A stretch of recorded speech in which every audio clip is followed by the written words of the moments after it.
Hey guys, I'm Joey Burcham. We are in the main room at Classic 77, and today we're going to take a look at making some cabinet IRs. If you don't know what an IR is, it stands for impulse response, and it's basically a digital capture of a speaker. They're very useful in the studio, especially home studios when you're using amp sims. They're great for changing tones pretty quickly on the fly. So we're gonna take the Soyuz 1973 mic and we're gonna make some IRs of my PV-XXX 412. So there's a couple things that you're gonna need. You need a power amp to power whatever speaker you're using, and you're gonna need a couple cables and a microphone and a DAW. What we're going to do is I've generated in my DAW a little white noise spike that sounds just like this.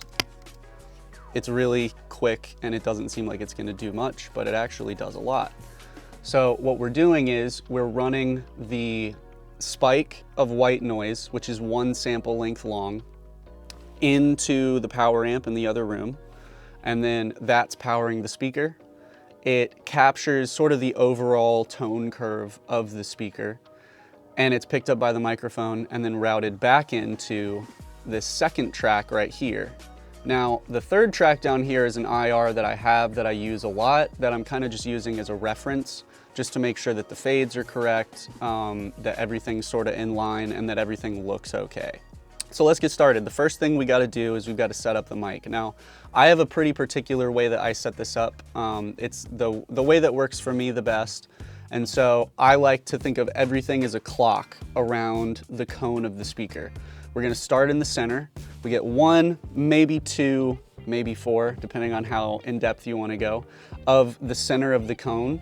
Then we move to the edge of the dust cap and we work clockwise around. I like to do 12 just so that I can cover as much area as possible. And then we move to the center of the cone, in between the edge of the cone and where the cap starts.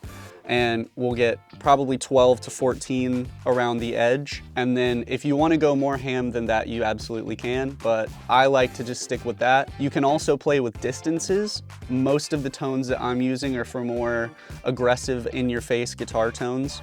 And so I like to stick the mic right up onto the grill and not even deal with space, but this is something that you can do to your heart's content. You can set up room mics. You can take it as crazy as you want to go with it. So we're in the live room now. This is the cab that we're miking up. This is a PV-XXX. We've got 4 speakers. I like to think of it as speaker A, B, C, and D. We're only really gonna be focusing on speaker A, but I'm gonna light up this cone. You can see where I was miking some stuff a while back.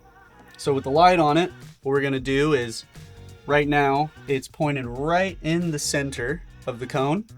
And then we're gonna work our way to the edge of the cap in the center. We're gonna go 12 around the side of the cap. And then we're gonna work our way even further out to the center of the cone. And we're gonna go 12 around the middle of the cone. So if you look here on the speaker cone, there's a couple things that we need to talk about in terms of tone. The brightest point of any speaker is going to be right in the center. And as you move out, the tone's gonna get a little bit darker. And that's sort of the general consensus about how the tone of speakers works. But we can take that a step further. Down here at the bottom, and on most speakers, you're gonna find these 2 little glue dots. The glue dots actually act as muffling on the speaker. And so the side of the speaker that has the glue is gonna be a little bit darker, a little bit more muffled, and have a little bit more controlled mid-range than the other side. So what's useful in doing the clockwise motion of the microphone is that as we approach 6 o'clock, it's going to get darker, and as we approach 12 o'clock, it's gonna get brighter. But because we're doing 3 stages of the speaker, we're gonna get very bright and sort of controlled, and then darker as we go further outside the cone. To get the sound into the cabinet, I've got a line running out of the Apollo to the snake here, which is going into the line input on the Freight.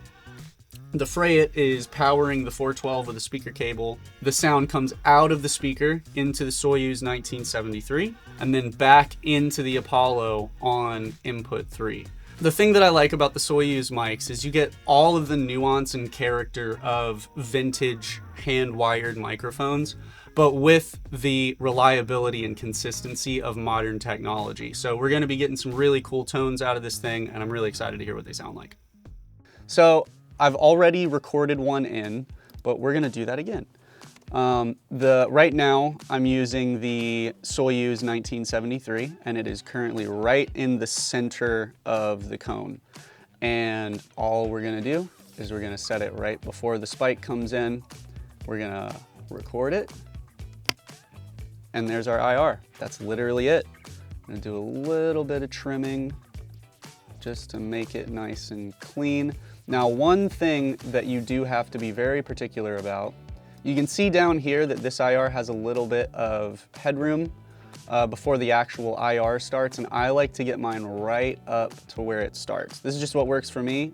And let's see, let's bring the end back, and there's our first IR. Now, we're gonna repeat this process probably 20 or 30 times, or even 60 or 100, however crazy you wanna go with it.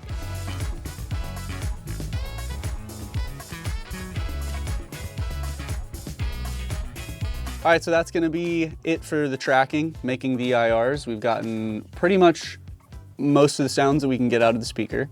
We're gonna take these clips right here, and we're going to export them out of Pro Tools. I like to do everything at 48 kilohertz, 24-bit, but you can take that and go as wild with it as you like. And I'm pretty sure they were tracked at 48K, so we're not really gonna get much more use past 48 anyway. So we're gonna take these back into my studio. We're gonna do a little bit more tweaking to them, and then we're gonna run some amp sims through them and see what they sound like. All right, so we're back in my studio now. I'm going to show you how to take the IRs and import them in. You can do this in any DAW. I'm using PreSonus Studio One.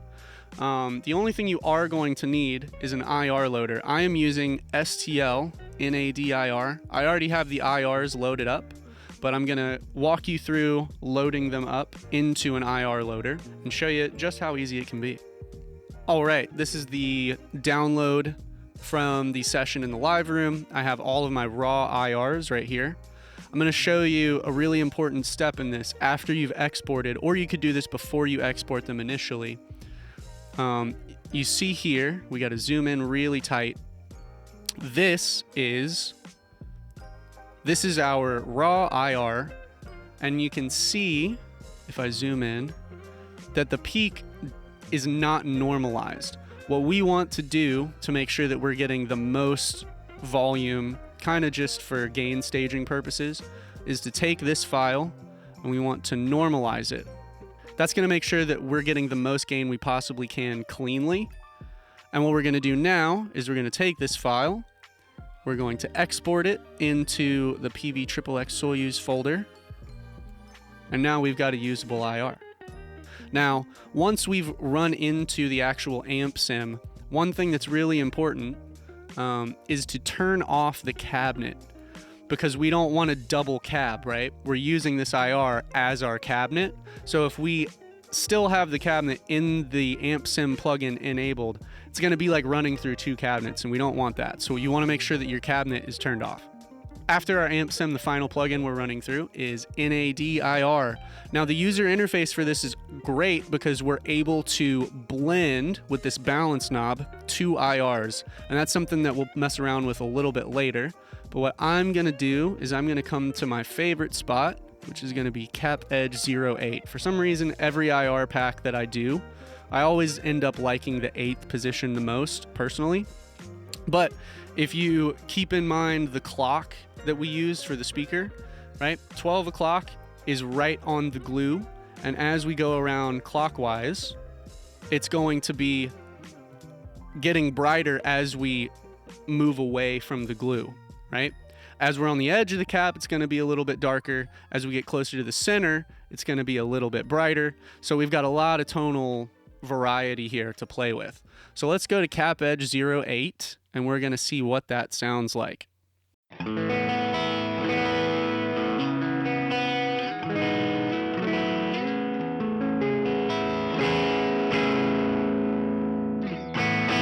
I like that 8th position because we get a nice blend of dark but kind of leaning more towards bright, especially since we're not entirely in the center. If we want to do something different, let's go as dark as we possibly can. We're going to go cone 12. So this is basically on the edge of the speaker, right over top of the glue. So this is going to be a lot darker sounding.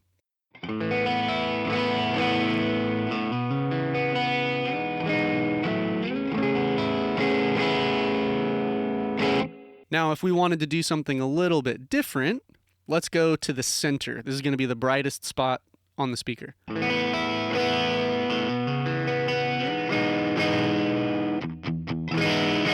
You can hear there's a lot more pick attack. It's a little bit harsher. Sometimes that works, sometimes it doesn't. So I've shown you a little bit about how you can use IRs when captured in this format to your advantage, tone shaping, stuff like that. If you want to get your hands on these IRs and click around them, see what kind of cool blends you can come up with, this entire pack is going to be available below, and you can feel free to download them and play around with them, use a bunch of different amp sims, see what kind of sounds you can get. Thanks so much for watching. I hope you enjoyed. I hope that you learned something. Make sure to follow Soyuz Microphones on all socials at Soyuz Microphones, and you can find me on the internet at Burcham Joey. Thanks so much for watching.